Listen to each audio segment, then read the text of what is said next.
G'day Fixers, and welcome to a special sneak peek of what a Fixit Fingers channel vlog looks like. Once a month, for the past few months, I have been producing content just for my channel members. Now, you're not missing out on terribly much, as you're about to see. It's all shot with my phone, it's just handheld, me rambling at the camera, mid-project of what's going on in the Fixit Fingers workshop. Bit of a behind-the-scenes look, if you will. Bit of fun and just some off-the-cuff type discussion. This month, I've already filmed it. I filmed it yesterday, nearing the completion of my latest project, which is for Timber Tools and Artisans, the woodworking show, which usually would be touring the country and hopefully will be back in 2022. The more I worked on the step stool though, the more I came to sort of feel and realize what that video is going to be about. And as I teased yesterday on Instagram, it's not about the stool. I've been really reflective through this project because it's completely unnecessary. There's engineering and techniques in here which only exist because I wanted to try them. The stool itself is, well, nothing terribly special. And the whole meta why we make sort of thing is basically what came out in yesterday's vlog. And I wanted to share that with everybody, not only because it was something just captured in the moment, but I think it'll have a wider appeal. I want sort of people to understand a bit of the philosophy, I suppose, of Fixit Fingers woodworking, and hopefully relate to the mental health issues that it can help with, and also just not letting limitations and other people's normal woodworking interfere with your own enjoyment.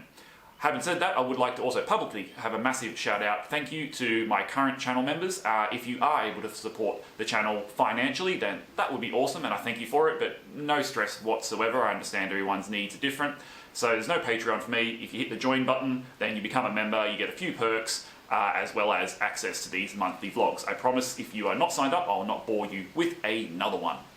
So that's pretty much all. I would like to jump into the vlog portion of it now. And I'll hopefully, maybe, catch around the traps on these each month. If not, I'll be back with regular Fixit Fingers content very, very soon. Cheers.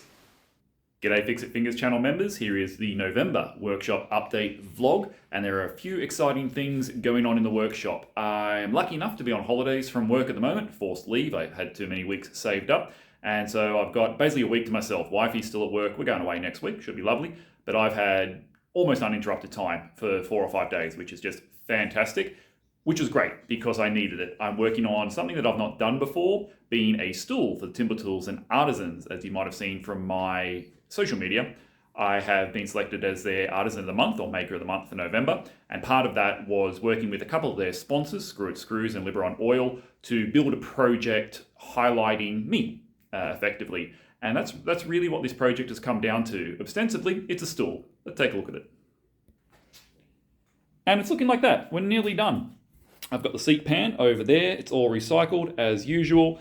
And I have learned much about woodworking. Raked and splayed legs for starters, been very, very challenging. Getting all those compound angles right. It has been a highly enjoyable project. I mean, there's just so many little things that have gone into it. My jointer got a new fence on it, and I did a whole video on the milling process of not having large power tools, and I hope that does really well, because there's honestly not huge amounts of information out there.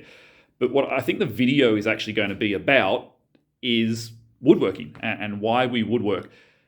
There is so many days work in this thing. I mean, if you wanted to do it sanely, you could have made it all square, up and down, little step, fold out even, and probably knocked it over really quickly. But I've purposely designed this to challenge myself and to do things that I've not done before, to have to mill the timber. I'm doing plugs, I'm doing splayed and rake legs, as we said. They're different degrees.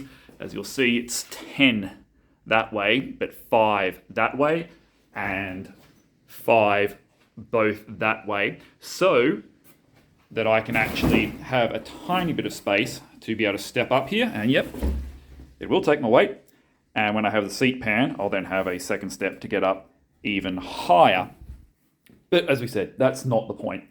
The point is the woodwork. The point is the mental health and the journey that you take when you're in the workshop, trying to do things with what you've got.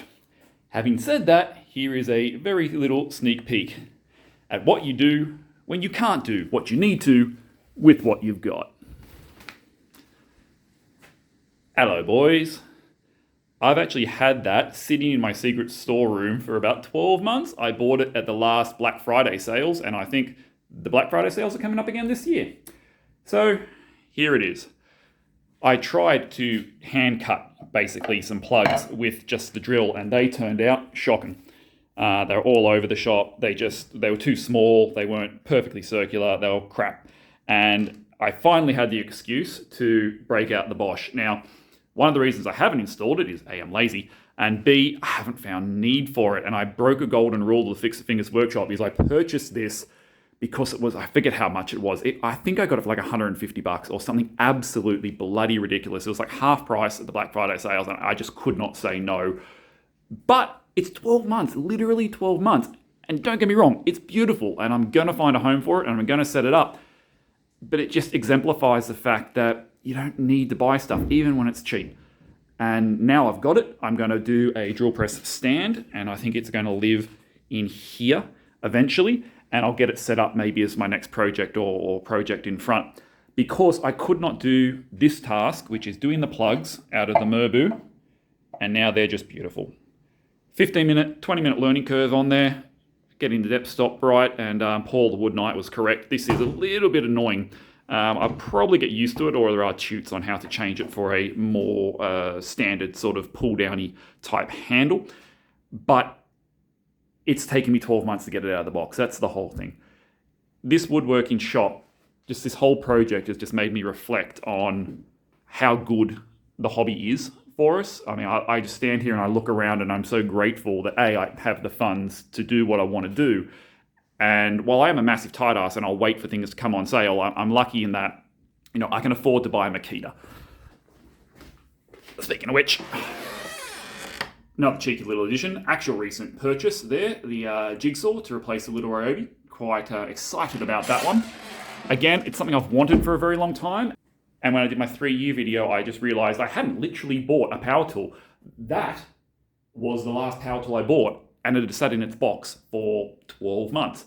So I'm rambling here a bit, but I've just been a bit sentimental and reflective this week. I even chucked out the old pair of workshop boots. And again, I'm really happy with my new mongrels, but those other boots are taking me around the world, literally. I've had them for 13 years. And there's just so much more to making stuff out of wood. I mean, this stool, I could have bought something for $10, $15, but instead I've got pieces of my family's veranda. I renovated that a year or two back, and that house is going to be sold. My parents have retired, they're moving out of the family home, they're selling it. So there's a small piece of home, which I'm going to have there. The other pieces, this is part of a window. It's some Western red cedar. That stuff that I've had hidden up there, again, for well over 12 months, it's part of this building, my current home. And the other Oregon is just roof trusses from some other historic building in Sydney, I am sure, that got pulled down at some stage. So that's it. I've already got the title of the video, and it's not about the stool. And I think it'll be fairly poignant and probably quite boring as a sentimental sort of philosophical woodworking video. And I'm looking forward to editing it and just seeing what I can do with that, because there are so many problems with that stool. There are so many issues and errors, and it just doesn't bloody matter. I've learned on that project a lot. I've attempted so many things for the first time. It's given me an excuse to break out a brand new tool, which will be a great addition to the workshop. And the why and the how is just so much more important with the what. I love that stool. It's going to be great, because currently I've got a lot of high storage and I stand on a milk crate, which is not sensational. So it is practical, it is useful, but it's not a stool. It's not about the stool. So I have to do a massive shout out to Timber Tools and Artisans for choosing me to be their Maker of the Month. Screw It Screws, one of the sponsors, just here as well, and hiding up there somewhere. There it is. The old Liberon oil, which of course comes from Carbotech. That's hopefully going on today if I can finish getting all these plugs in and the seat pan attached. And I've just had so much fun. It's been a journey, this stool, and it's summarized my journey quite a lot. Okay, before we get too soppy, I think I'm going to wrap it up right there. Thank you to my members again for supporting the channel. I hope a couple of you do get the time to watch this, and look out for, firstly, the stall at the end of November, because that's when Timber Tools and Artisans want it. Before that, we're going to have a little fun with the brush turkey war. Yeah. I'll catch you soon. James out.